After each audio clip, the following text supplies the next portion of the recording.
In October of the year 2077, the world grinded to a halt as blinding flashes of nuclear fire covered the world in the American landscape.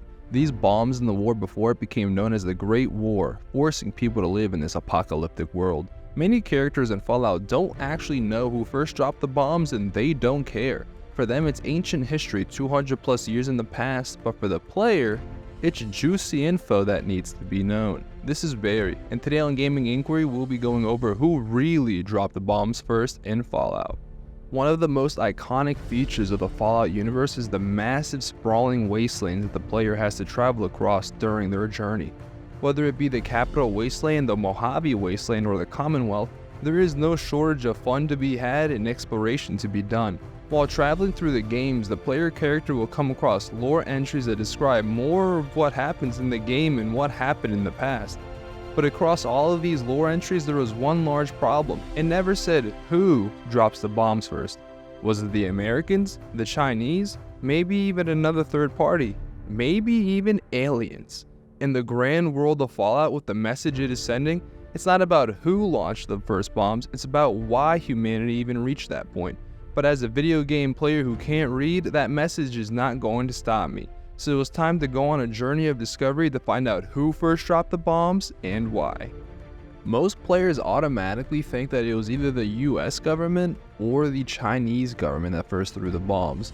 Although, many people think that Vault-Tec dropped the first bomb, especially following the release of the Fallout Prime show, where it is clearly stated that Vault-Tec has the intention of doing so for their own gain and greed. To add on to this theory, the famous bomb in the middle of Megaton actually has a Vault-Tec logo on it. This means that there is proof in-game and in-show that Vault-Tec did try to use the bombs, even on the DC area. At surface level, this may seem all done and dusted. Sites such as Nerdist even said that this conclusively decides what happened in the beginning. But let's not act like that answers all the questions. On the contrary, in the Fallout show, we can see that when the bombs drop, Barb's daughter is not with her. If someone that was very high up in Vault-Tec knew the bombs were coming, wouldn't they at least protect their own family? What this scene is supposed to show is that Vault-Tec has a complete lack of empathy for the common man. That isn't much of a surprise if you know even the slightest bit of what went on in their vaults. You see, this doesn't show that Vault-Tec dropped the bombs, just that they had no problem in doing so if they had to, for their own company's greed and for fiduciary responsibility. Everything for the investors, after all. This is good old hyper-capitalism.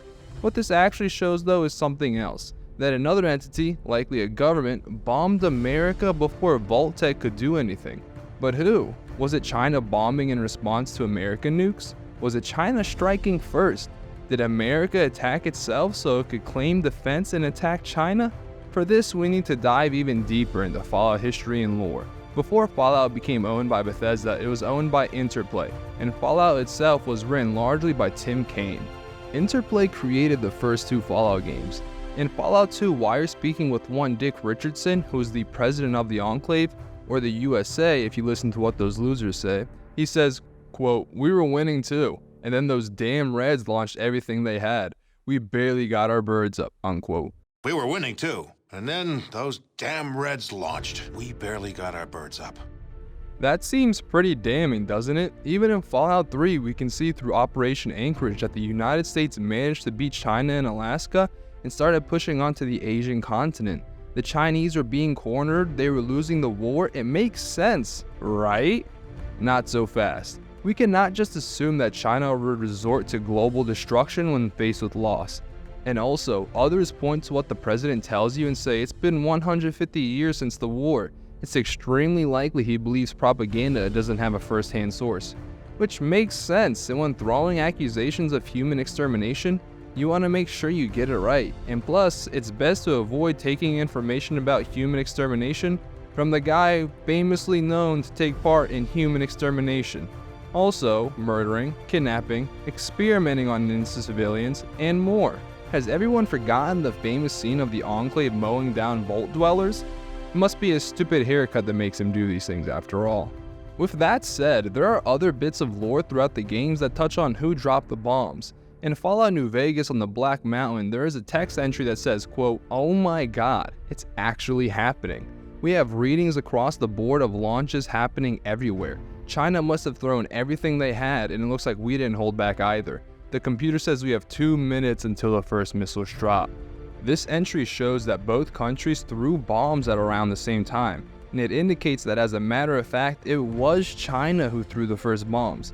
Despite Dick Richardson and his stupid haircut, it does seem there is some truth to the idea that China did launch the nukes first. But one thing is for certain, is that China and the USA both launched bombs. And this is further confirmed by other text entries in the Fallout universe that further indicate that the bombs were all launched within very quick proximity of each other. But aside from the ugliest president in modern history, we do not have too many sources that actually speak directly to who started it exactly. So in order to fully understand what happened and why, we need to take information from the game's original creators. Tim Kaine answered this question since it was bothering Fallout fans for so long. He was asked in an interview about who dropped the bombs first, and Tim states that, quote, China launched the first nukes because of the FEV, unquote. For those unfamiliar, the FEV stands for Forced Evolutionary Virus, a bioweapon of sorts that the US government was using to create biological weapons like Deathclaws and more. It's important to note that in the Fallout world, and in the real world, biological warfare is illegal, as in it is a crime, a big crime. To give America a bit of leeway for their creation of the FEV, it wasn't originally intended to be used as a bioweapon. It was actually developed as a means to counter the new plague that forced America to implement a national quarantine in the 2050s.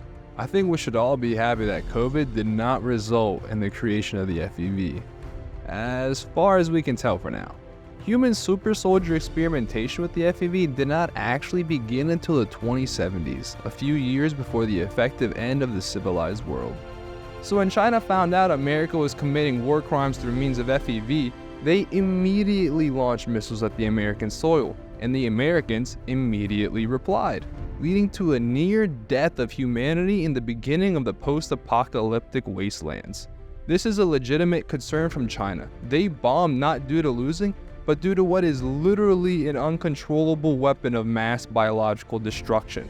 The players have seen the damage of the FEV firsthand. Deathclaws, fire ants, super mutant, centaurs, and many more abominations that result in endless death in the wasteland. Who knows if a world destroyed by nukes or destroyed by FEV would be worse. Ironically though, Tim did not realize how much of a debate this was among Fallout fans. He thought it was common knowledge, even though they never made it explicitly clear in video games nor answered it till now. I guess Dick Richardson did actually have a point when he said what he said. This is a good lesson for all you ladies and gents out there. Never mix your peas with your porridge, and never commit biological warfare.